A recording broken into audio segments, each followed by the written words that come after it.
Okay, number 8. Select all objects that we created so far except the sky and choose Object Transform Reflect and click Copy.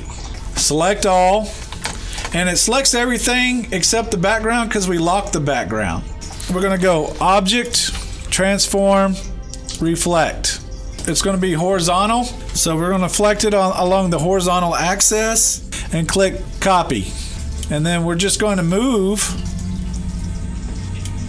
it to be just below. So once done, replace the reflected objects the way you can see in the image below with the reflection. And you might shrink everything a tiny bit. Just kind of hold down Shift and shrink it a little bit.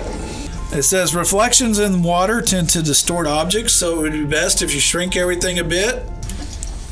Just shrink, hold down Shift, shrink it. To simulate a water surface, create a rectangle over the upper part of the reflected objects. So I'm going to create a rectangular object over the upper part.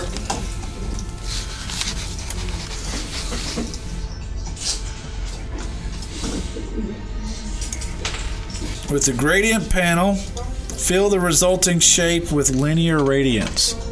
So I'm going to go with the gradient panel, linear gradient. Here I got to choose the fill, get rid of the stroke. Light turquoise, 217, 251, and 255. And medium turquoise,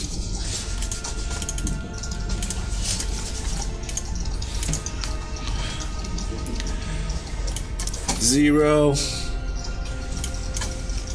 168, and 203. The opacity for this one is set to 0. So now it sort of creates a reflection type of look. So let's take a look at what we got. And here you go. Let's see. I'm going to change the angle. No, to change the angle to 90. And there you go. It looks more reflective.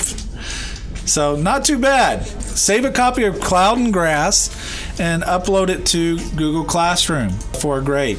And that is the Cloud and Grass assignment. Thank you all for watching. Hey class, if you like this video, please click like below and subscribe to this channel. Also, like us on Facebook and follow us on Twitter.